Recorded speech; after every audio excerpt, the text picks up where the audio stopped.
Selamat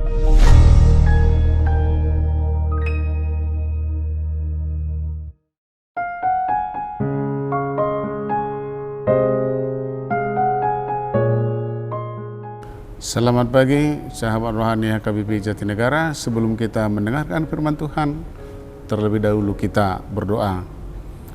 Kasih karunia bagi kamu sekalian dan damai sejahtera dari Bapa di sorga dan dari anaknya Yesus Kristus Tuhan kita. Amin. Saudara-saudara yang kekasih, firman Tuhan yang menyapa kita di pagi hari ini dari kitab Yosua pasal 21 ayat 45. Demikian firman Tuhan. Dari segala yang baik yang dijanjikan Tuhan kepada kaum Israel, tidak ada yang tidak dipenuhi. Semuanya terpenuhi. Demikian firman Tuhan. Bapak, Ibu, saudara-saudara yang kekasih, barangkali kita pernah mendengar seorang penyanyi yang sangat kesohor, namanya Bruri Marantika, dengan lagunya Lain di Bibir, Lain di Hati. Saya akan bacakan sedikit dari syair lagu tersebut. Menyebutkan begini: memang lidah tak bertulang, tak terbatas kata-kata, tinggi gunung 1000 janji, lain di bibir, lain di hati. Mengapa harus saya sampaikan ini? Saudara-saudara, mengucapkan janji itu memang mudah dan gampang. Bisa dikatakan perkara yang mudah, namun untuk bisa menepati janji tersebut atau merealisasikannya terkadang terasa sangat sulit. Tak sedikit orang yang mudah untuk mengumbarkan janji daripada menepatinya. Seperti lagu tadi, lain di bibir, lain di hati. Jadi janji harus ditepati dan dijalankan dengan tulus dan dengan setia. Untuk bisa selalu menepati janji diperlukan komitmen yang tinggi. Selain janji kepada sesama manusia, manusia juga memiliki janji kepada Tuhan. Dan inilah yang harus kita tepati, dan inilah yang sangat mendasar dalam hidup orang percaya, janji kepada Tuhan. Dan janji kepada Tuhan ini sering disebut adalah nazar. Misalnya ketika kita saat peneguhan sidi, kita ada janji, ada sumpah di situ.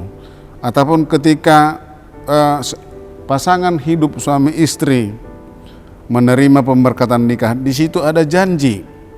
Lalu ketika kalau satu keluarga membawa anaknya untuk dibaptis, keluarga itu tentu memiliki janji yang diucapkannya, diikrarkannya kepada Tuhan. Namun manusia berjanji untuk mengikut Tuhan melalui janjinya, dan banyak janji-janji yang kita sampaikan, kita ucapkan setiap hari minggunya. Misalnya ketika kita berjanji akan meninggalkan dosa atau menjauhi segala sifat-sifat yang buruk dan kejahatan lain sebagainya. Namun manusia sangat cepat mengingkari janjinya. Apa yang dia sampaikan, apa sumpah atau janji yang dia sampaikan, belum tentu, karena salah satu sifat manusia itu terlalu mudah dipengaruhi oleh sekelilingnya, apalagi misalnya kalau dipengaruhi oleh harta dunia. Kalau kita perhatikan misalnya, maka dalam pengambilan setiap sumpah jabatan bagi kalangan Kristen misalnya, mengapa harus angkat tangan, 2 jari, dan tangan pejabat yang disumpah ini harus diletakkan di atas Alkitab, supaya dia benar-benar jujur di hadapan Tuhan dalam melaksanakan setiap tugas dan tanggung jawabnya. Dia hanya bertanggung jawab kepada Tuhan, dan Tuhan yang sangat setia senantiasa menyertai. Tetapi lihat saudara-saudara, Tuhan menepati janji-janjinya dan Tuhan tidak pernah ingkar janji.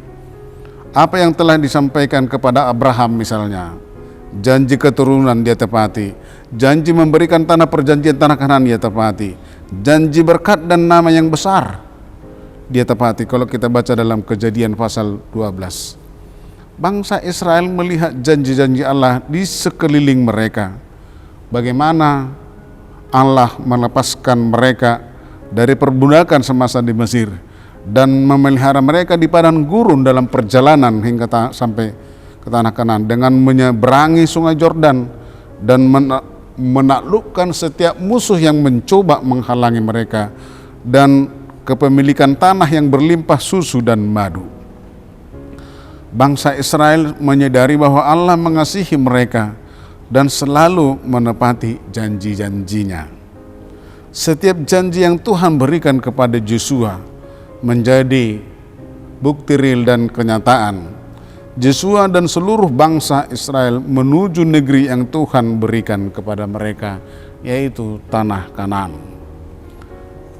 Pemirsa Saroha, Allah yang menepati janji pada masa Abraham dan juga adalah Allah yang sama memberkati dan menepati janji-janjinya kepada kita sekarang. Baik kala kita dalam pergumulan, baik dalam suka ataupun duka, Allah tetap setia kepada kita.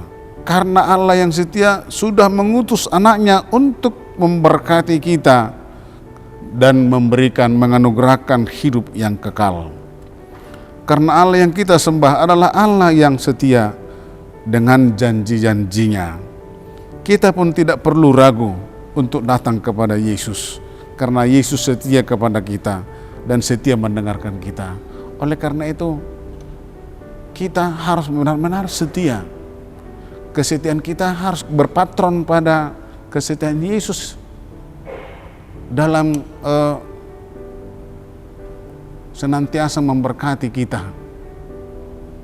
Kesetiaan luar biasa yang ditunjukkan oleh Allah dalam Yesus adalah kesetiaan yang luar biasa dalam penderitaannya, kematiannya untuk menebus kita. Oleh karena itu, hidup kita harus senantiasa setia. Setia dalam perkara-perkara yang kecil, maka Tuhan akan melimpahkan perkara-perkara yang besar. Jadilah beriman dengan setia tetap kepada Tuhan. Amin. Kita berdoa. Terima kasih Tuhan atas firman-Mu yang menguatkan kami di pagi hari ini. Kami yakin dan percaya Tuhan tetap setia dan Tuhan selalu memenuhi janji-janji-Mu kepada kami. Tetapi kami Tuhan sering melanggar janji kami. Melalui firman-Mu di pagi hari ini mengingatkan kami, ajarlah kami Tuhan senantiasa agar tetap teguh dan setia akan janji Tuhan, dan selalu kami Tuhan giat dalam pekerjaan kami untuk melakukan segala sesuatu yang berhubungan dengan kesetiaan kami kepada Tuhan. Terima kasih Bapa di surga, berkatilah seluruh jemaat-Mu yang boleh mendengarkan firman-Mu di pagi hari ini. Dalam Yesus Kristus kami berdoa dan mengucap syukur. Amin.